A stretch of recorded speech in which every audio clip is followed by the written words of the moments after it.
ਦੋਸਤੋ ਪੰਜਾਬੀ ਟ੍ਰਿਬਿਊਨ ਦੇ ਰੋਜ਼ਾਨਾ ਪ੍ਰੋਗਰਾਮ ਵੇਲੇ ਦੀ ਗੱਲ ਵਿੱਚ ਤੁਹਾਡਾ ਸਵਾਗਤ ਹੈ। ਮੈਂ ਆਤਿਸ਼ ਗੁਪਤਾ ਤੁਹਾਡੇ ਸਾਹਮਣੇ ਹਾਜ਼ਰ ਹਾਂ ਤੇ ਅੱਜ ਅਸੀਂ ਗੱਲ ਕਰਾਂਗੇ ਵਿਧਾਨ ਸਭਾ ਚੋਣਾਂ। ਆਸ਼ੀਸ਼ ਮਿਸ਼ਰਾ ਦੀ ਜ਼ਮਾਨਤ ਮਨਜ਼ੂਰ। ਸਾਡੇ ਨਾਲ ਇਸ ਬਾਰੇ ਗੱਲਬਾਤ ਕਰਨ ਲਈ ਵਿਸ਼ੇਸ਼ ਤੌਰ ਤੇ ਹਾਜ਼ਰ ਨੇ ਉੱਘੇ ਪੱਤਰਕਾਰ ਸ਼੍ਰੀ ਹਮੀਰ ਸਿੰਘ ਜੀ। ਹਮੀਰ ਜੀ, ਤੁਹਾਡਾ ਬਹੁਤ ਬਹੁਤ ਸਵਾਗਤ ਹੈ ਜੀ। ਜੀ ਸ਼ੁਕਰੀਆ ਆਤਿਸ਼। ਹਮੀਰ ਜੀ, ਦੇਸ਼ 'ਚ 5 ਸੂਬਿਆਂ ਦੇ ਵਿੱਚ ਵਿਧਾਨ ਸਭਾ ਚੋਣਾਂ ਹੋਣ ਜਾ ਰਹੀਆਂ ਤੇ ਯੂਪੀ ਤੋਂ ਅੱਜ ਪਹਿਲੇ ਫੇਜ਼ ਦੀ ਵੋਟਿੰਗ ਦੀ ਸ਼ੁਰੂਆਤ ਹੋ ਚੁੱਕੀ ਹੈ।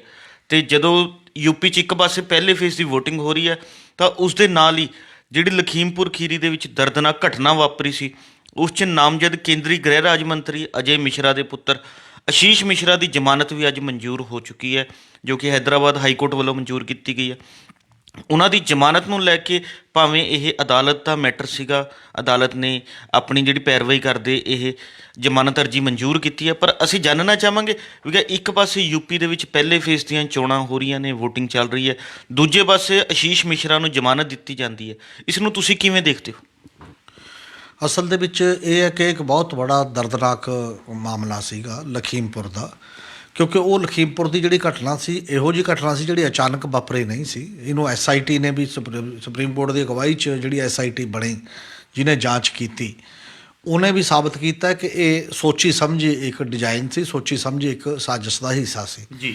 ਇਸੇ ਕਰਕੇ ਸ਼ੁਰੂ ਤੋਂ ਲੈ ਕੇ ਜਿਹੜਾ ਸੰਯੁਕਤ ਕਿਸਾਨ ਮੋਰਚਾ ਹੈ ਜਾਂ ਬਾਕੀ ਦੇ ਲੋਕ ਵੀ ਜਿਹੜੇ ਇਨਸਾਫ ਪਸੰਦ ਲੋਕ ਨੇ ਸਾਰੇ ਇਹ ਮੰਗ ਕਰਦੇ ਰਹੇ ਨੇ ਕਿ ਜਦੋਂ ਉਹਦਾ ਫਾਦਰ ਆਸ਼ੀਸ਼ ਮਿਸ਼ਰਾ ਦਾ ਪਿਤਾ ਕੇਂਦਰ ਸਰਕਾਰ ਦੇ ਵਿੱਚ ਗ੍ਰਹਿ ਰਾਜ ਮੰਤਰੀ ਦੀ ਅਹੁਦੇ 'ਤੇ ਹੈ, ਜਿੰਨਾ ਚਿਰ ਉਹ ਐਡੇ ਵੱਡੇ ਦੇ ਅਹੁਦੇ 'ਤੇ ਹੈ ਤਾਂ ਉਨਾ ਚਿਰ ਇਨਸਾਫ ਮਤਲਬ ਮੁਸ਼ਕਲ ਹੈ, ਇਨਸਾਫ ਨਹੀਂ ਮਿਲੇਗਾ।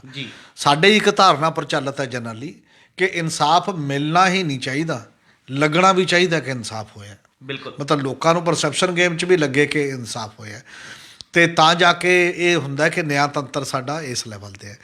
ਪਰ ਪਿਛਲੇ ਕਾਫੀ ਸਮੇਂ ਤੋਂ ਸਾਡੇ ਨਿਆਂਤੰਤਰ 'ਤੇ ਸਵਾਲ ਖੁਦ ਜੁਡੀਸ਼ਰੀ ਦੇ ਅੰਦਰੋਂ ਵੀ ਉੱਠਦੇ ਰਹੇ ਨੇ। ਜਿਵੇਂ 4 ਸਭ ਤੋਂ ਸੀਨੀਅਰ ਮੋਸਟ ਜੱਜ ਸੁਪਰੀਮ ਕੋਰਟ ਦੇ ਆ ਕੇ ਜਦੋਂ ਪ੍ਰੈਸ ਕਾਨਫਰੰਸ ਕਰਨ ਲਈ ਮਜਬੂਰ ਹੋਣ ਕਿ ਅੰਦਰ ਸਾਰਾ ਕੁਝ ਠੀਕ ਨਹੀਂ ਹੈ, ਉਹ ਸਾਰੀਆਂ ਚੀਜ਼ਾਂ ਦੱਸਦਾ ਹੈ ਉਸ ਪੱਧਰ ਦੇ ਉੱਤੇ। ਔਰ ਇਸੇ ਤਰੀਕੇ ਦੇ ਨਾਲ ਹੁਣ ਜਿਹੜਾ ਇਹ ਬੇਲ ਦਾ ਗੱਲ ਹੈ, ਜ਼ਮਾਨਤ ਦੀ ਗੱਲ ਹੈ, ਜ਼ਮਾਨਤਾਂ ਇੱਕ ਕਾਨੂੰਨੀ ਪ੍ਰਕਿਰਿਆ ਹੈ, ਮਤਲਬ ਉਹਦੇ 'ਚ ਕਿਸੇ ਨੂੰ ਮਿਲਣੀ ਨਾ ਮਿਲਣੀ ਉਹ ਇੱਕ ਅਲੱਗ ਸਵਾਲ ਹੁੰਦਾ। ਪਰ ਜਿਹੜੀ ਇੱਕ ਟਾਈਮਿੰਗ ਹੁੰਦੀ ਹੈ, ਟਾਈਮਿੰਗ ਦੇ ਮਾਮਲੇ ਦੇ ਵਿੱਚ ਚਾਹੇ ਰਾਮ ਰਹੀਮ ਦੀ ਪੈਰੋਲ ਦਾ ਮਾਮਲਾ ਹੋਵੇ ਜੀ, ਕਿਉਂਕਿ ਇੱਥੇ ਚੋਣਾਂ ਨਾਲ ਜੋੜ ਕੇ ਹੀ ਉਹਨੂੰ ਦੇਖਿਆ ਜਾਣਾ, ਬਿਲਕੁਲ, ਚਾਹੇ ਇਹ ਜਿਹੜਾ ਆਸ਼ੀਸ਼ ਮਿਸ਼ਰਾ ਦੀ ਹੁਣ ਦੀ ਜ਼ਮਾਨਤ ਹੋਵੇ, ਕਿਉਂਕਿ ਪੱਛਮੀ ਯੂਪੀ ਜਿੱਥੇ ਕਿਸਾਨੀ ਦਾ ਦਬਦਬਾ ਕਿਹਾ ਜਾਂਦਾ ਹੈ, ਉੱਥੇ 58 ਸੀਟਾਂ 'ਤੇ ਅੱਜ ਪਹਿਲਾ ਚਰਨ ਦੇ ਵਿੱਚ ਵੋਟਿੰਗ ਹੋ ਜਾਏ, ਪਹਿਲੇ ਪੜਾਅ ਦੇ ਵਿੱਚ, ਬਾਕੀ ਲਗਾਤਾਰ ਹੋਣੀਆਂ ਨੇ। ਔਰ ਉਸੇ ਏਰੀਏ ਤੋਂ ਉਹਦੇ ਜਿਹੜੇ ਫਾਦਰ ਨੇ ਉਹ ਜਿੱਤ ਕੇ ਹੋਮ ਮਿਨਿਸਟਰ ਬਣੇ ਹੋਏ ਨੇ। ਬਿਲਕੁਲ। ਅਤੇ ਨਾਰਮਲੀ ਇਹਨਾਂ ਦਿਨਾਂ ਦੇ ਵਿੱਚ ਇਲੈਕਸ਼ਨ ਕਮਿਸ਼ਨ ਕੀ ਕਰਦਾ, ਸਗੋਂ ਇਲੈਕਸ਼ਨ ਕਮਿਸ਼ਨ ਦਾ ਇਹ ਹੁੰਦਾ ਕਿ ਜਿੰਨੇ ਵੀ ਲੋਕ ਅਪਰਾਧਕ ਕੇਸਾਂ ਦੇ ਵਿੱਚ ਨੇ ਉਹਨਾਂ 'ਤੇ ਸਖਤ ਨਜ਼ਰ ਰੱਖੀ ਜਾਏ, ਹਥਿਆਰ ਜਮ੍ਹਾਂ ਕਰਵਾ ਲਏ ਜਾਣ, ਆਮ ਵੀ ਜਿਹੜੇ ਲੋਕਾਂ ਦੇ ਘਰਾਂ 'ਚ ਲਾਇਸੈਂਸੀ ਹਥਿਆਰ ਹੁੰਦੇ ਨੇ ਸਾਰੇ ਜਮ੍ਹਾਂ ਕਰਾ ਲਏ ਜਾਂਦੇ ਨੇ, ਤਾਂ ਕਿ ਇਹ ਦਿਖਾਈ ਦੇਵੇ ਚੋਣਾਂ ਨਿਰਪੱਖ ਤਰੀਕੇ ਨਾਲ ਹੋ ਰਹੀਆਂ ਨੇ, ਬਾਕੀ ਬੰਦੇ ਨਹੀਂ ਹੈ। ਬਾਕੀ ਜੋ ਵੀ ਕੋਈ ਕਰਦਾ ਉਹਦੀ ਉਲੰਘਣਾ ਹੁੰਦੀ ਆ, ਉਹਦੀ ਉਲੰਘਣਾ ਦੇ ਵਿੱਚ ਸਾਰੇ ਮਾਮਲੇ ਦੇਖੇ ਜਾ ਰਹੇ ਨੇ।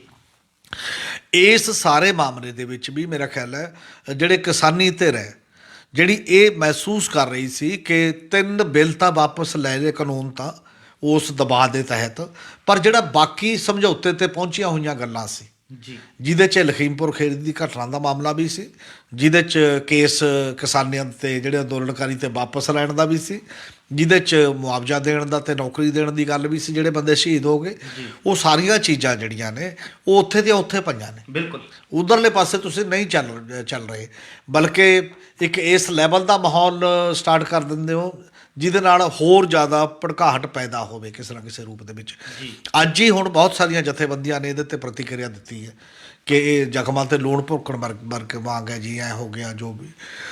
ਪਰ ਇਸੇ ਕਰਕੇ ਇਹ ਦੇਖਣ ਦਾ ਸਵਾਲ ਹੈ ਕਿ ਜੇਕਰ ਉਹ ਅਜੇ ਮਿਸ਼ਰਾ ਉੱਥੇ ਨਾ ਹੁੰਦਾ, ਫਿਰ ਵੀ ਚਾਹੇ ਕੋਰਟ ਜ਼ਮਾਨਤ ਦਿੰਦੀ ਤਾਂ ਲੋਕਾਂ ਨੂੰ ਐਂ ਲੱਗਦਾ ਵੀ ਕੋਈ ਗੱਲ ਨਹੀਂ, ਕੋਰਟ ਨੇ ਦੇਤੀ।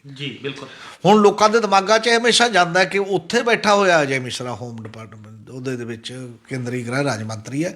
ਇਹ ਸਰਕਾਰ ਇਸ ਇਖਲਾਕੀ ਅਤੇ ਕਾਨੂੰਨੀ ਪਹਿਲੂ ਤੋਂ ਭੱਜ ਨਹੀਂ ਸਕਦੀ ਕਿ ਤੁਸੀਂ ਇਖਲਾਕ ਨਾਂ ਦੀ ਚੀਜ਼ ਖਤਮ ਕਰਤੀ। ਉਹਦਾ ਮੁੰਡਾ ਡਿਜ਼ਾਈਨ ਦੇ ਰੂਪ ਦੇ ਵਿੱਚ ਔਰ ਉਹਦੀ ਆਪਣੀ ਰੈਲੀ 'ਚ ਦੇ ਵਿੱਚ ਸੀ, ਫਿਰ ਉਹਦਾ ਸਾਲਾ ਅਜੇ ਮਿਸ਼ਰਾ ਦਾ ਸਾਲਾ ਅਤੇ ਆਸ਼ੀਸ਼ ਮਿਸ਼ਰਾ ਦਾ ਮਾਮਾ ਇਹ SIT ਦੀ ਜਾਂਚ ਦੇ ਵਿੱਚ ਪਾਇਆ ਗਿਆ ਕਿ ਇਹਨੂੰ ਵੀ ਫੜਨਾ ਹੈ। ਉਹਨੂੰ ਤਾਂ ਲੋਕਲ ਕੋਰਟ ਤੋਂ ਹੀ ਜ਼ਮਾਨਤ ਮਿਲ ਗਈ ਪਹਿਲਾਂ ਹੀ, ਉਹ ਅਰੈਸਟ ਨਹੀਂ ਹੋਇਆ ਅਜੇ ਤੱਕ। 13 ਬੰਦੇ ਜਿਹੜੇ ਫੜੇ ਸੀ ਉਹਨਾਂ 'ਚੋਂ ਅਰੈਸਟ ਤੋਂ ਪਹਿਲਾਂ ਹੀ ਰਹਿ ਗਿਆ। ਅਤੇ ਇਹ ਜਿਹੜਾ ਸਾਰਾ ਤਾਣਾ ਬਾਣਾ ਉਸ ਮਾਮਲੇ ਦੇ ਵਿੱਚ ਹੈ, ਹੁਣ ਚਲੋ ਉਹ ਤਾਂ ਅਲੱਗ ਸਵਾਲ ਹੈ। ਇਕੱਲੀ ਜ਼ਮਾਨਤ ਦਾ ਮਤਲਬ ਐਂ ਤਾਂ ਨਹੀਂ ਹੁੰਦਾ ਕਿ ਉਹ ਕੇਸ 'ਚੋਂ ਬਰੀ ਹੀ ਹੋ ਗਿਆ ਜਾਂ ਕੁਛ ਹੋ ਜਾਊਗਾ, ਇੱਕ ਪ੍ਰੋਸੈਸ ਚੱਲੂਗਾ। ਪਰ ਇਹੋ ਜਿਹੇ ਮੌਕੇ ਇਹ ਚੀਜ਼ ਜਿਹੜੀ ਵਾਪਰਨੀ, ਮੈਨੂੰ ਲੱਗਦਾ ਦੇਸ਼ ਦਾ ਓਵਰਆਲ ਜਿਹੜਾ ਦੇਖਣ ਦਾ ਨਜ਼ਰੀਆ ਸਾਡਾ ਇਨਸਾਫ ਨੂੰ ਜਾਂ ਇਨਸਾਫ ਦੇ ਤਰੀਕੇ ਨੂੰ, ਉਹ ਸਾਰੇ 'ਤੇ ਸਵਾਲੀਆ ਨਿਸ਼ਾਨ ਜ਼ਰੂਰ ਲੱਗਦਾ। ਅਤੇ ਉਹ ਗੱਲਾਂ ਵੱਲ ਧਿਆਨ ਰੱਖਣ ਦੀ ਬਹੁਤ ਜ਼ਿਆਦਾ ਜ਼ਰੂਰਤ ਹੈ, ਕਿਉਂਕਿ ਅਦਾਲਤਾਂ ਵੀ ਲੋਕਾਂ ਦੇ ਕਾਨੂੰਨ ਦਾ ਵੀ ਅਤੇ ਸੈਂਟੀਮੈਂਟ ਦਾ ਵੀ ਧਿਆਨ ਰੱਖਦੀਆਂ ਨੇ ਬੜੀ ਵਾਰ ਜਦੋਂ ਲੋਕ ਉਸ ਪੱਧਰ ਦੇ ਉੱਤੇ ਜਾਂਦੇ ਨੇ। ਅਤੇ ਹੁਣ ਉਹ ਆ ਕੇ ਕੀ ਕਰਦਾ ਹੈ, ਕਿਹੜੀਆਂ ਸ਼ਰਤਾਂ ਦੇ ਤਹਿਤ ਅਜੇ ਡਿਟੇਲ ਆਰਡਰ ਆਉਣਾ ਸੀਗਾ ਕਿ ਉਹਨੂੰ ਕੀ ਕਿਹਾ ਜਾਂਦਾ ਹੈ, ਉਹ ਯੂਪੀ 'ਚ ਰਹੇਗਾ, ਕਿੱਥੇ ਰਹੇਗਾ, ਕੀ ਨਹੀਂ ਰਹੇਗਾ, ਇਹ ਅਲੱਗ ਸਵਾਲ ਹੈ। ਪਰ ਅਜੇ ਤੱਕ ਰਿਲੀਜ਼ ਦਾ ਜਿਹੜਾ ਉਹਦਾ ਜਾਰੀ ਕਰਨਾ ਬੇਲ 'ਤੇ ਜ਼ਮਾਨਤ ਦੇ ਉੱਤੇ 3 ਅਕਤੂਬਰ ਦੀ ਇਹ ਘਟਨਾ ਸੀ। 4 ਕੁ ਮਹੀਨੇ ਫੜਨ ਤੋਂ ਬਾਅਦ 4 ਕੁ ਮਹੀਨੇ ਬਾਅਦ ਹੀ ਉਹਦੀ ਜ਼ਮਾਨਤ ਹੈ। ਪਰ ਨਾਲ ਦੀ ਨਾਲ ਤੁਸੀਂ ਇਹ ਵੀ ਦੇਖੋ ਕਿ ਕਿੰਨੇ ਲੋਕ ਦੇਸ਼ ਦੇ ਵਿੱਚ ਇਹੋ ਜਿਹੇ ਨੇ ਜਿਹੜੇ ਸਜ਼ਾ ਪੂਰੀ ਕਰ ਚੁੱਕੇ ਨੇ ਅਤੇ ਉਹ ਸਿਸਟਮ ਦੇ ਵਿੱਚੋਂ ਛੱਡੇ ਨਹੀਂ ਜਾ ਰਹੇ ਜੇਲ੍ਹਾਂ ਦੇ ਵਿੱਚੋਂ। ਉਹ ਸਰਕਾਰਾਂ ਦੀ ਜ਼ਿੰਮੇਵਾਰੀ ਨਹੀਂ ਹੈ, ਸਜ਼ਾ ਪੂਰੀ ਕਰ ਚੁੱਕੇ ਬੰਦੇ ਆ। ਬੰਦੀ ਸਿੰਘਾਂ ਵਾਲਾ ਇਸ਼ੂ ਵੀ ਵਾਰ ਉਠਾਉਂਦੇ ਨੇ।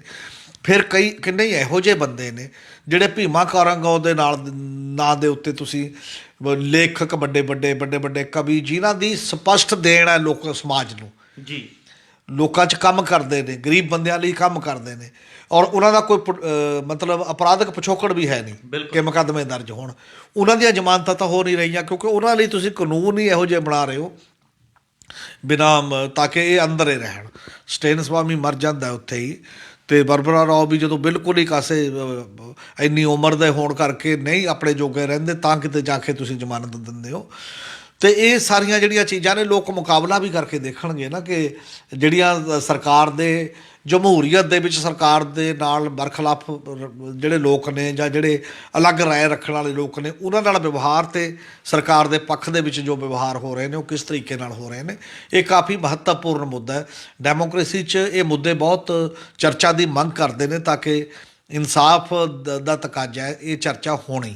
ਜੇ ਚਰਚਾ ਬੰਦ ਹੋ ਜਾਏਗੀ ਤਾਂ ਸਗੋਂ ਇਨਸਾਫ ਹੋਰ ਵੀ ਜ਼ਿਆਦਾ ਬੰਦ ਹੋ ਜਾਏਗਾ। ਹਮੀਰ ਜੀ, ਆਪਾਂ ਜਿਵੇਂ ਪ੍ਰੋਗਰਾਮ ਦੀ ਸ਼ੁਰੂਆਤ ਦੇ ਵਿੱਚ ਹੀ ਗੱਲ ਕਰਕੇ ਹਟੇ ਹਾਂ ਵੀ ਕਿ ਅੱਜ ਤੋਂ ਪਹਿਲੇ ਗੇੜ ਦੀਆਂ ਜਿਹੜੀਆਂ ਹੈ ਚੋਣਾਂ ਦੀ ਸ਼ੁਰੂਆਤ ਹੋ ਚੁੱਕੀ ਹੈ। ਯੂਪੀ ਦੇ ਵਿੱਚ ਵੋਟਿੰਗ ਹੋ ਰਹੀ ਹੈ ਅਤੇ ਫਿਰ ਉਸ ਤੋਂ ਬਾਅਦ 14 ਫਰਵਰੀ ਨੂੰ, ਅਤੇ ਪੰਜਾਬ ਦੇ ਵਿੱਚ 20 ਫਰਵਰੀ ਨੂੰ ਜਿਹੜਾ ਵੋਟਿੰਗ ਹੋਣ ਜਾ ਰਹੀ ਹੈ। ਅਸੀਂ ਜਾਣਨਾ ਚਾਹਾਂਗੇ, ਅੱਜ ਸਵੇਰ ਤੋਂ ਵੋਟਿੰਗ ਚੱਲ ਰਹੀ ਹੈ, ਕਿਸ ਤਰ੍ਹਾਂ ਦੀ ਵੋਟਿੰਗ ਪ੍ਰਕਿਰਿਆ ਦੇਖਣ ਨੂੰ ਮਿਲ ਰਹੀ ਹੈ, ਕੀ ਆંકੜੇ ਹੁਣ ਤੱਕ ਸਾਹਮਣੇ ਆ ਰਹੇ ਨੇ? ਨੋਰਮਲੀ ਐਸਕੀ ਦੇਖਿਆ ਗਿਆ ਕਿ ਲਗਭਗ ਪੀਸਫੁਲੀ ਅਮਨ ਪਸੰਦਗੀ ਦੇ ਨਾਲ ਹੀ ਵੋਟਾਂ ਉਸ ਪੱਧਰ ਦੇ ਉੱਤੇ ਪਈਆਂ ਨੇ। ਪਰ ਜ਼ਿਆਦਾ ਫੋਕਸ ਇਹੀ ਲੱਗਿਆ ਕਿ ਕਿਵੇਂ ਮਤਲਬ ਉਸ ਪੱਧਰ ਦੇ ਉੱਤੇ ਕਿਹਦਾ ਜ਼ੋਰ ਹੈ, ਕਿਹਦਾ ਨਹੀਂ ਹੈ, ਸਰਕਾਰ ਕੀ ਕਰ ਰਹੀ ਹੈ, ਦੂਜੇ ਕੀ ਕਰ ਰਹੇ ਨੇ, ਉਹ ਸਾਰੀਆਂ ਚੀਜ਼ਾਂ। ਅਸਲ 'ਚ ਵੋਟਿੰਗ ਦੇ ਵਿੱਚ ਇਹ ਹੁੰਦਾ ਕਿ ਤੁਸੀਂ ਆਪੋ ਆਪਣੀ ਗੱਲ ਕਰਦੇ ਹੋ, ਔਰ ਵੋਟਿੰਗ ਪਵਾਉਣ ਦੇ ਲਈ ਤੁਸੀਂ ਕਿਹੜਾ ਪ੍ਰਚਾਰ ਕਰਦੇ ਹੋ, ਕਿਹੜਾ ਤਰੀਕਾ ਲੈਂਦੇ ਹੋ, ਇਹ ਸਾਰਾ।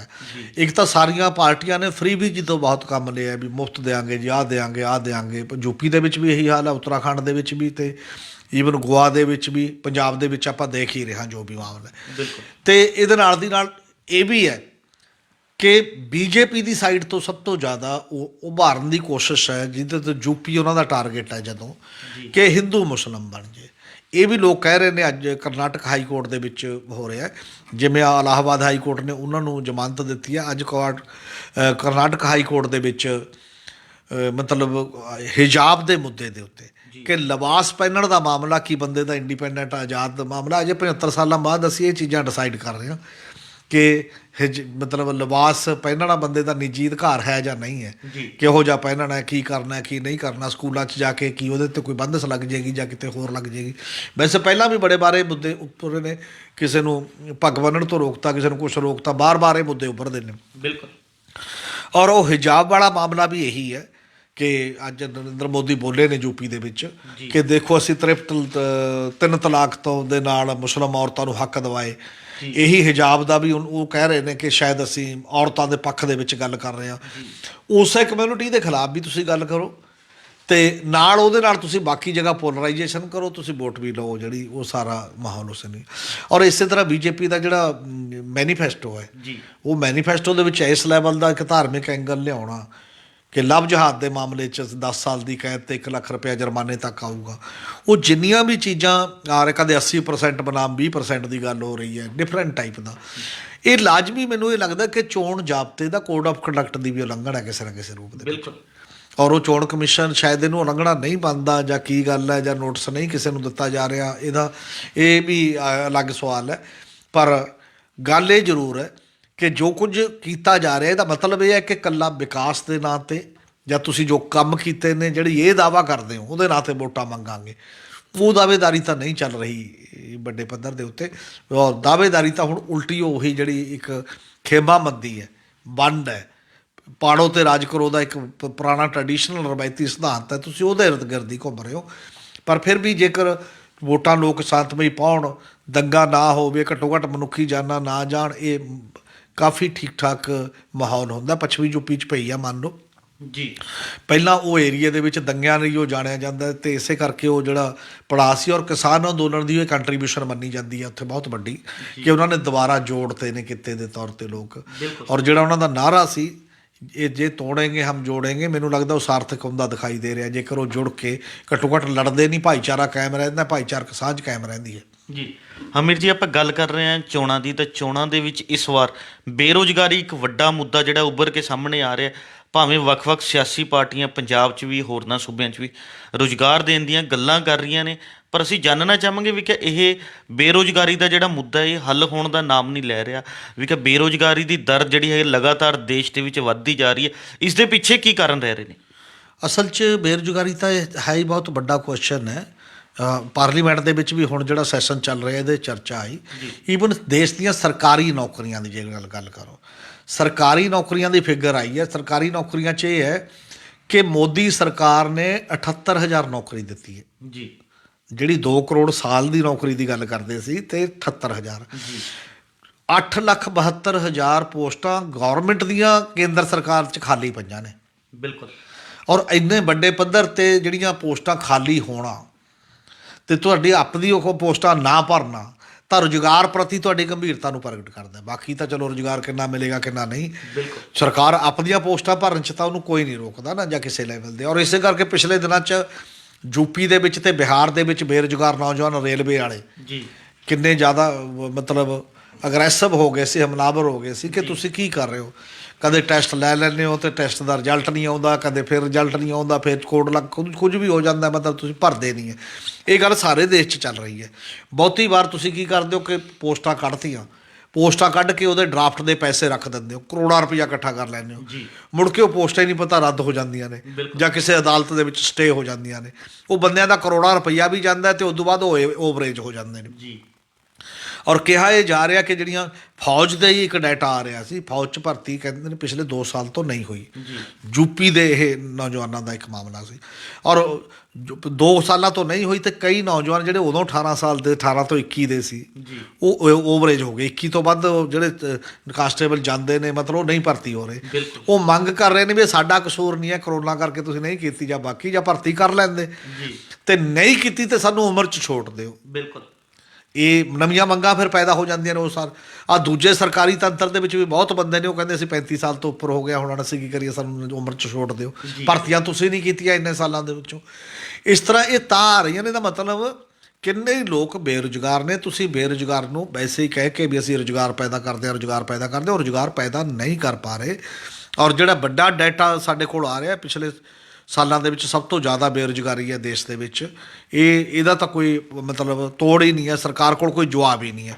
ਔਰ ਜਦੋਂ ਪ੍ਰਧਾਨ ਮੰਤਰੀ ਪਾਰਲੀਮੈਂਟ ਦੇ ਵਿੱਚ ਬੋਲਦੇ ਨੇ, ਇਹੋ ਜਿਹੇ ਜਿਹੜੇ ਲੋਕਾਂ ਦੇ ਨਾਲ ਸੰਬੰਧਿਤ ਸਵਾਲ ਨੇ, ਤੇ ਬੋਲਦੇ ਹੀ ਨਹੀਂ। ਉਹ ਪਿਛਲੇ 75 ਸਾਲਾਂ 'ਤੇ ਬੋਲਦੇ ਨੇ, ਉਦੋਂ ਘੱਟ ਬੋਲਦੇ ਨਹੀਂ, ਜਾਂ ਅਗਲੇ 25 ਸਾਲਾਂ 'ਤੇ ਬੋਲਦੇ ਨੇ। ਮਤਲਬ ਆਹ ਸਾਲ 2 ਸਾਲ ਵਾਲੇ ਕੰਮ ਦੇ ਵਿੱਚ ਬੋਲਣ ਦੀ ਗੱਲ ਹੀ ਨਹੀਂ ਹੈ ਜੀ। ਔਰ ਉਹਨੂੰ ਐਡਰੈਸ ਕਰਨ ਲਈ ਤਿਆਰ ਹੀ ਨਹੀਂ। ਤੁਹਾਡੇ ਕੋਲ ਕਿੰਨੀਆਂ ਨੌਕਰੀਆਂ ਨੇ ਸਰਕਾਰੀ, ਕਿੰਨੀਆਂ ਪ੍ਰਾਈਵੇਟ ਨੇ, ਕਿੰਨੀਆਂ ਸੈਲਫ ਇੰਪਲਾਇਡ ਨੇ ਜਿਹੜੀਆਂ ਸਵੈ ਰੁਜ਼ਗਾਰ ਦੇ ਖੇਤੇ ਦੇ ਵਿੱਚ ਆਓਗੇ। ਔਰ ਇਹ ਜਿਹੜਾ ਸਾਰਾ ਕੁਝ ਤੁਹਾਡੇ ਕੋਲ ਡਾਟਾ ਨਾ ਹੋਣਾ, ਕੋਈ ਸਰਵੇ ਨਾ ਹੋਣਾ, ਤਾਂ ਤੁਹਾਡੇ ਇਹਦਾ ਮਤਲਬ ਤੁਸੀਂ ਪਾਲਿਸੀ ਨਹੀਂ ਬਣਾ ਪਾਓਗੇ ਫਿਰ, ਜੇਕਰ ਉਹ ਸਰਵੇ ਹੀ ਹੈ ਨਹੀਂ ਤੁਹਾਡੇ ਕੋਲ ਉਸ ਪੱਧਰ ਦਾ। ਅਤੇ ਨੌਜਵਾਨ ਬੇਰੁਜ਼ਗਾਰ, ਨੌਜਵਾਨ ਕਿਉਂ ਬਾਹਰ ਧੱਕੇ ਖਾਣ ਲਈ ਜਾ ਰਿਹਾ, ਇੰਨੇ ਪੈਸੇ ਖਰਚ ਕਰ ਰਿਹਾ, ਇੰਨਾ ਰਿਸਕ ਲੈ ਰਿਹਾ। ਕਈ ਤਾਂ ਗੈਰ ਕਾਨੂੰਨੀ ਜਾਂਦੇ ਨੇ, ਜਾਨਾਂ ਦਾ ਖਾਓ ਹੈ ਉਸ ਪੱਧਰ ਦੇ ਉੱਤੇ। ਤੁਸੀਂ ਉੱਧਰ ਵੀ ਨਹੀਂ ਦੇ ਰਹੇ, ਤੇ ਹੋਰ ਕਿਤੇ ਵੀ ਰੁਜ਼ਗਾਰ ਪੈਦਾ ਨਹੀਂ ਕਰ ਰਹੇ। ਜਿਹੜਾ ਟੋਟਲ ਬਜਟ ਹੈ ਉਹ ਡਿਮਾਂਡ ਬੇਸਡ ਹੈ ਹੀ ਨਹੀਂ। ਗਰੀਬ ਤੇ ਮੱਧ ਵਰਗੀ ਬੰਦੇ ਨੂੰ ਪੈਸੇ ਹੀ ਨਹੀਂ ਦਿੰਦਾ, ਤੇ ਗਰੀਬ ਤੇ ਮੱਧ ਵਰਗੀ ਬੰਦੇ ਨੂੰ ਪੈਸੇ ਨਹੀਂ ਦਿੰਦਾ। ਛੋਟੀ ਇੰਡਸਟਰੀ, ਮੱਧਮ ਇੰਡਸਟਰੀ ਜੇ ਉਹ ਘਾਟੇ ਦੇ ਵਿੱਚ ਜਾਈ ਜਾਂਦੀ ਹੈ, ਸਭ ਤੋਂ ਵੱਧ ਤਾਂ ਰੁਜ਼ਗਾਰ ਉਹ ਪੈਦਾ ਕਰਦੀ ਹੈ। ਵੱਡੀ ਕਾਰਪੋਰੇਟ ਇੰਡਸਟਰੀ ਥੋੜ੍ਹੀ ਕਰਦੀ ਹੈ। ਵੱਡੀ ਕਾਰਪੋਰੇਟ ਇੰਡਸਟਰੀ 'ਚ ਤਾਂ ਰੁਜ਼ਗਾਰ ਲਈ ਜਗ੍ਹਾ ਹੀ ਨਹੀਂ ਹੈ, ਉੱਥੇ ਤਾਂ ਟੈਕਨੋਲੋਜੀ ਹੈ, ਆਟੋਮਾਈਜੇਸ਼ਨ ਹੈ ਸਾਰੀ। ਅਤੇ ਇਸੇ ਕਰਕੇ ਖੇਤੀ ਹੈ, ਉਹ ਹੈ ਸਰਵਿਸ ਦਾ, ਜਿੱਥੇ ਜਿੱਥੇ ਦੀ ਲੋੜ ਸੀਗੀ ਉੱਥੇ ਤੁਸੀਂ ਉਹ ਡਿਮਾਂਡ ਆਧਾਰਿਤ, ਮੰਗ ਆਧਾਰਿਤ ਇਨਵੈਸਟਮੈਂਟ ਕੀਤੀ ਹੋਣੀ ਹੈ ਜੀ, ਅਤੇ ਅੱਜ ਤੱਕ ਨਹੀਂ ਕੀਤੀ ਤਾਂ ਰੁਜ਼ਗਾਰ ਪੈਦਾ ਕਿਵੇਂ ਹੋਏਗਾ? ਇਹ ਬਹੁਤ ਬੜਾ ਸਵਾਲ ਸਾਡੇ ਸਾਹਮਣੇ ਦਿਖਾਈ ਦੇ ਰਿਹਾ, ਔਰ ਇਹਨੂੰ ਐਡਰੈਸ ਕੀਤੇ ਬਿਨਾਂ, ਇਹਨੂੰ ਸੰਬੋਧਿਤ ਹੋਏ ਬਿਨਾਂ ਨੌਜਵਾਨਾਂ 'ਚ ਜਿਹੜੀ ਬੇਚੈਨੀ ਹੈ। ਹਾਂ, ਕਿੰਨਾ ਕੁ ਚਿਰ ਤੁਸੀਂ ਧਾਰਮਿਕ ਆਧਾਰ 'ਤੇ ਗਲਤਾਨ ਰੱਖ ਲਓਗੇ? ਉਹ ਆਮ ਮੁਹਾਰੇ ਆਪਣੀ ਉਸ ਮਸਤੀ 'ਚ ਜਾਊਗਾ ਜਾਂ ਨਸ਼ੇ ਦੀ ਮਸਤੀ 'ਚ। ਜ਼ਿੰਦਗੀ ਤਾਂ ਉਹਨੇ ਵੀ ਚਲਾਉਣੀ ਹੈ, ਕਦੇ ਨਾ ਕਦੇ ਤਾਂ ਉਹਦੀ ਡਿਮਾਂਡ ਉੱਠਦੀ ਹੋਇਆ ਨਾ ਕਿ ਮੈਨੂੰ ਭਾਈ ਰੁਜ਼ਗਾਰ ਚਾਹੀਦਾ ਜੀ। ਹਮੀਰ ਜੀ, ਰੁਜ਼ਗਾਰ ਦੇ ਵਿੱਚ ਸਭ ਤੋਂ ਵੱਡਾ ਸਵਾਲ ਇਹ ਵੀ ਉੱਠਦਾ ਹੈ ਵੀ ਕਿ ਇਹ ਬੇਰੁਜ਼ਗਾਰੀ ਦੇ ਪਿੱਛੇ ਜਿਹੜਾ ਹੈਗਾ ਵੱਡਾ ਬੁਨਿਆਦੀ ਵਜ੍ਹਾ ਕੀ ਰਹਿ ਰਹੀ ਹੈ ਵੀ ਕਿ ਬੇਰੁਜ਼ਗਾਰੀ ਵੱਧ ਕਿਉਂ ਰਹੀ ਹੈ?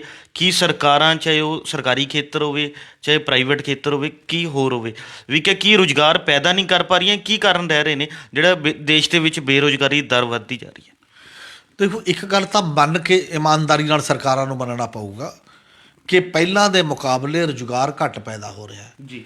ਘੱਟ ਪੈਦਾ ਹੋਣ ਦਾ ਇੱਕ ਵਜ੍ਹਾ ਤਾਂ ਇਹ ਹੈ ਕਿ ਜਿਹੜਾ ਕਾਰਪੋਰੇਟ ਵਿਕਾਸ ਦਾ ਮਾਡਲ ਹੈ, ਉਹ ਮਾਡਲ ਨੂੰ ਜੇ ਤੁਸੀਂ ਅਪਣਾਈ ਰੱਖੋਗੇ, ਤੁਸੀਂ ਕਹਿੰਦੇ ਹੋ ਨਵਾਂ ਰੁਜ਼ਗਾਰ ਵੀ ਪੈਦਾ ਹੋ ਜਾਏਗਾ, ਹੁਣ ਇਹ ਸੰਭਵ ਨਹੀਂ ਹੈ। ਉਹਦਾ ਕਾਰਨ ਹੈ ਕਿਉਂਕਿ ਕਾਰਪੋਰੇਟ ਦੇ ਵਿੱਚ ਜਿਹੜਾ ਵੱਡਾ ਪ੍ਰੋਜੈਕਟ, ਵੱਡੀਆਂ ਚੀਜ਼ਾਂ ਨੇ, ਹੁਣ ਉਹਦੇ ਮੁਕਾਬਲੇ ਰੁਜ਼ਗਾਰ ਪੈਦਾ ਨਹੀਂ ਕਰਦੇ। ਉਹ ਮਾਡਲ ਜਿਹੜਾ ਉਹ ਛੋਟਿਆਂ ਨੂੰ ਖਾ ਰਿਹਾ।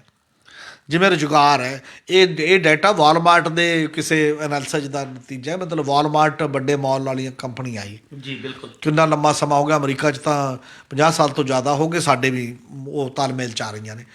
ਉਹਨਾਂ ਦਾ ਇੱਕ ਸਰਵੇ ਸੀ ਕਿ ਜਿੱਥੇ ਇੱਕ ਮਾਲ ਆਉਂਦੀ ਹੈ ਵਾਲਮਾਰਟ ਦੀ, ਉਹ 17 ਤੋਂ 1800 ਦੁਕਾਨ ਉਜੜ ਜਾਂਦੀ ਹੈ ਆਲੇ ਦੁਆਲੇ, ਜਿਹੜੇ ਛੋਟੀ ਪਰਚੂਨ ਵਾਲੀ ਜਾਂ ਆਮ ਲੋਕ ਕੰਮ ਕਰਦੇ ਹੁੰਦੇ ਨੇ ਜਿਹੜੀਆਂ। ਇਹਦਾ ਮਤਲਬ ਪਰਸਨਲ ਓਨਰਸ਼ਿਪ 1800 ਬੰਦੇ ਦੀ ਚਲੀ ਗਈ। ਹੁਣ ਉਸ ਵਾਲਮਾਰਟ 'ਚ 1800 ਬੰਦਾ ਤਾਂ ਨਹੀਂ, ਉਹ ਦੁਕਾਨ 'ਚ ਬੰਦਾ ਉਹ 1800 ਨਹੀਂ ਹੈ। ਛੋਟੀ ਦੁਕਾਨ ਵਾਲੇ ਨਾਲ ਵੀ 1-2 ਬੰਦੇ ਕਰਨ ਦੇ ਨਾਲ ਰੱਖੇ ਹੁੰਦੇ ਨੇ ਵੀ ਤੂੰ ਮੇਰਾ ਕੰਮ ਦੇਖ ਲਈ। ਬਿਲਕੁਲ। ਜੇ ਉਹਨੂੰ ਮਲਟੀਪਲਾਈ ਕਰਕੇ ਦੇਖੋ, ਉੱਥੇ ਨੌਕਰੀ ਕਿੰਨਿਆਂ ਨੂੰ ਮਿਲੀ ਜੀ, ਉਹਦੇ ਮੁਕਾਬਲੇ ਉਹ 10% ਵੀ ਮੁਸ਼ਕਲ ਨਾਲ ਹੁੰਦੇ ਨੇ। ਅਤੇ 10% ਵੀ ਤਨਖਾਹਦਾਰ ਨੇ, ਅਤੇ ਕਿੰਨੀ ਕੁ ਤਨਖਾਹ ਮਿਲਦੀ ਹੈ, ਅਤੇ ਕਿੱਥੇ ਬੰਦਾ ਆਪਣਾ ਦੁਕਾਨ ਚਲਾ ਕੇ ਉਹਦਾ ਵਧਾ ਵੀ ਸਕਦਾ। ਬਾਕੀ ਚੀਜ਼ਾਂ ਹੁੰਦੀਆਂ ਨੇ ਉਹ ਆਪਣੇ ਤਰੀਕੇ ਦੇ ਨਾਲ। ਉਸ ਖੇਤਰ ਦੇ ਵਿੱਚ, ਵਪਾਰ ਦੇ ਖੇਤਰ ਦੇ ਵਿੱਚ ਵੀ ਰੁਜ਼ਗਾਰ ਜਾ ਰਿਹਾ, ਖੁੱਸਦਾ ਜਾ ਰਿਹਾ। ਜੇ ਤੁਸੀਂ ਛੋਟੇ ਲੈਵਲ ਦਾ ਵਪਾਰ, ਮੱਧਮ ਲੈਵਲ ਦਾ ਵਪਾਰ ਬਚਾਇਆ ਨਹੀਂ ਤਾਂ ਨਵੇਂ ਰੁਜ਼ਗਾਰ ਦੇ ਮੌਕੇ ਨਹੀਂ ਪੈਦਾ ਹੋਣਗੇ। ਬਿਲਕੁਲ। ਇਸੇ ਤਰ੍ਹਾਂ ਜਿਹੜਾ ਖੇਤੀ ਹੈ, ਖੇਤੀ ਵੈਸੇ ਹੀ ਘਾਟੇ ਦਾ ਸੌਦਾ ਜਿੱਥੇ ਜਿੱਥੇ ਹੈ ਵੀ। ਹੁਣ ਪੰਜਾਬ ਦੇ ਵਿੱਚ ਲਗਭਗ ਸਾਰੀ ਟੈਕਨੋਲੋਜੀ ਬੇਸਡ ਹੋ ਰਹੀ ਹੈ। ਹੋਰ ਟੈਕਨੋਲੋਜੀ 'ਤੇ ਫੋਕਸ ਹੈ ਸਾਰੇ ਕੰਮਾਂ ਦਾ ਸਾਡਾ। ਜਿਵੇਂ ਜਿਵੇਂ ਟੈਕਨੋਲੋਜੀ 'ਤੇ ਫੋਕਸ ਹੈ, ਅਤੇ ਉਵੇਂ ਹੀ ਫਿਰ ਇਹ ਰੁਜ਼ਗਾਰ ਨਹੀਂ ਮਿਲੂਗਾ, ਉਨਾ ਜ਼ਿਆਦਾ ਘਟਦਾ ਜਾਊਗਾ। ਇਹੀ ਸਾਡੇ ਉਦਯੋਗ ਦੇ ਖੇਤਰ 'ਚ ਹੈ। ਉਦਯੋਗ ਦੇ ਖੇਤਰ ਦੇ ਵਿੱਚ ਵੀ ਆਟੋਮੈਟਿਕਲੀ ਰੁਜ਼ਗਾਰ ਨਹੀਂ ਹੋਊਗਾ ਜਿੰਨੀ ਟੈਕਨੋਲੋਜੀ ਬਦਲ ਜੂਗੀ। ਅਤੇ ਇਹੀ ਸਰਵਿਸ ਖੇਤਰ ਦੇ ਵਿੱਚ ਹੈ। ਸਰਵਿਸ ਖੇਤਰ 'ਚ ਪ੍ਰਾਈਵੇਟ ਧੰਦੇ 'ਚ ਤਾਂ ਰੁਜ਼ਗਾਰ ਦਿੰਦੇ ਹੀ ਨਹੀਂ। ਦਿੰਦੇ ਨੇ ਤਾਂ ਉਹ ਓਨਾ ਨਹੀਂ ਦਿੰਦੇ ਜਿੰਨੇ ਨਾਲ ਪੈਸੇ ਨਹੀਂ ਦਿੰਦੇ, ਉਹਨੇ ਜਿੰਨੇ ਨਾਲ ਮਤਲਬ ਜ਼ਿੰਦਗੀ ਚੱਲ ਸਕੇ। ਇਹ ਸਾਰੇ ਸਵਾਲ ਨੇ, ਇਹਨਾਂ ਨੂੰ ਐਡਰੈਸ ਕਰਨ ਦੇ ਲਈ ਇੱਕ ਤਾਂ ਡਿਵੈਲਪਮੈਂਟ ਦੇ ਮਾਡਲ ਨੂੰ ਚੁਣੌਤੀ ਦੇਣੀ ਬੜੀ ਜ਼ਰੂਰੀ ਪਊਗੀ। ਦੂਜਾ, ਪਾਲਿਸੀਆਂ ਦਾ ਮੂੰਹ ਜਿਹੜਾ ਹੈ ਉਹ ਵੱਡੇ ਤੋਂ ਮੀਡੀਅਮ ਅਤੇ ਛੋਟੇ ਸਮਾਲ ਸਕੇਲ ਵੱਲ ਲਿਆਉਣਾ ਪਏਗਾ, ਆਮ ਲੋਕਾਂ ਵੱਲ ਉਸ ਪਾਸੇ। ਤੀਜਾ ਇਹ ਹੈ ਕਿ ਕੁਦਰਤ ਦੇ ਨਾਲ ਟਕਰਾਅ ਦੀ ਬਜਾਏ ਕੁਦਰਤ ਦੇ ਨਾਲ ਮੈਚ ਕਰਕੇ ਪਾਲਿਸੀ ਜਦੋਂ ਬਣੇਗੀ ਤਾਂ ਬਹੁਤ ਲੋਕਾਂ ਨੂੰ ਇਨਵਾਇਰਨਮੈਂਟ ਦੇ ਖੇਤਰ 'ਚ, ਵੱਖ-ਵੱਖ ਖੇਤਰਾਂ 'ਚ ਰੁਜ਼ਗਾਰ ਸੰਭਵ ਹੋਏਗਾ। ਜਿੰਨਾ ਚਿਰ ਤੁਸੀਂ ਓਪਨ ਲੋਕਾਂ ਨਾਲ ਇੱਕ ਸੰਵਾਦ ਰਚਾ ਕੇ ਆਪਣਾ ਰੋਡ ਮੈਪ ਨਹੀਂ ਦਿੰਦੇ ਕਿ ਰੁਜ਼ਗਾਰ ਕਿੱਥੋਂ ਆਊਗਾ ਅਤੇ ਕਿਵੇਂ ਆਊਗਾ, ਉਹਨਾਂ ਚਿਰ ਤੇ ਦੁਨੀਆ ਦੇ ਵਿੱਚ ਤਾਂ ਇੱਕ ਰਸਤਾ ਕੱਢਿਆ ਜਾ ਰਿਹਾ, ਇਹੀ ਜਿਹਨੂੰ ਯੂਨੀਵਰਸਲ ਬੇਸਿਕ ਇਨਕਮ ਕਹਿੰਦੇ ਆ। ਉਹਨਾਂ ਨੂੰ ਪਤਾ ਰੁਜ਼ਗਾਰ ਨਹੀਂ ਦੇ ਸਕਦੇ ਅਸੀਂ ਅੱਗੇ, ਪਰ ਲੋਕਾਂ ਨੂੰ ਦੇਣ ਦੇ ਵਾਸਤੇ ਸਾਨੂੰ ਇੱਕ ਮਿਨੀਮਮ ਇਨਕਮ ਤੈਅ ਕਰਨੀ ਪਏਗੀ। ਸਾਡੇ ਅਜੇ ਉਹ ਵੀ ਕੋਈ ਪ੍ਰਚਲਿਤ ਨਹੀਂ, ਉੱਧਰ ਅਸੀਂ ਸੋਚ ਹੀ ਨਹੀਂ ਅਜੇ ਤਾਂ ਜੋ ਉਹ ਪਾਸੇ ਗੱਲ ਹੀ ਨਹੀਂ ਕਰਨ ਲਈ ਤਿਆਰ ਬਹੁਤ ਵੱਡੇ ਪੱਧਰ ਦੇ ਉੱਤੇ ਤਾਂ। ਅਤੇ ਜਿੰਨਾ ਚਿਰ ਉਹਦੀ ਗੱਲ ਨਹੀਂ ਹੁੰਦੀ ਤਾਂ ਉਹ ਵੀ ਇੱਕੋ ਦਿਨ 'ਚ ਨਹੀਂ ਹੋਣ ਜਾਣਾ ਹੁੰਦਾ, ਉਹਨੂੰ 10-20-30 ਸਾਲ ਲੱਗ ਜਾਂਦੇ ਨੇ ਜਦੋਂ ਤੁਸੀਂ ਇੱਕ ਪ੍ਰੋਸੈਸ 'ਚ ਪੈਂਦੇ ਹੋ। ਪਹਿਲਾਂ ਉਸ ਪਾਸੇ ਵੱਲ ਗੱਲ ਸ਼ੁਰੂ ਕਰਨ ਦਾ ਸਵਾਲ ਹੈ। ਜਿੰਨਾ ਚਿਰ ਗੱਲ ਨਹੀਂ ਸ਼ੁਰੂ ਹੁੰਦੀ ਉਹਨਾਂ ਚਿਰ ਡੈਡ ਕੰਮ ਜਾਰੀ ਹੈ, ਔਰ ਸੰਵਾਦ ਦੇ ਪੱਖ ਤੋਂ ਸਾਡਾ ਕੰਮ ਡੈਡ ਹੀ ਹੈ ਇੱਕ ਟਾਈਪ ਦਾ। ਜੀ, ਇਹ ਸਨ ਸਾਡੇ ਸੀਨੀਅਰ ਪੱਤਰਕਾਰ ਸ਼੍ਰੀ ਹਮੀਰ ਸਿੰਘ ਜੀ, ਜਿਨ੍ਹਾਂ ਨੇ ਆਪਣੇ ਵਡਮੁੱਲੇ ਵਿਚਾਰ ਸਾਡੇ ਨਾਲ ਸਾਂਝੇ ਕੀਤੇ। ਕੱਲ੍ਹ ਨੂੰ ਇਸੇ ਸਮੇਂ ਇੱਕ ਨਵੇਂ ਮੁੱਦੇ ਦੇ ਨਾਲ ਫਿਰ ਮਿਲਾਂਗੇ ਪ੍ਰੋਗਰਾਮ ਵੇਲੇ ਦੀ ਗੱਲ ਵਿੱਚ। ਧੰਨਵਾਦ।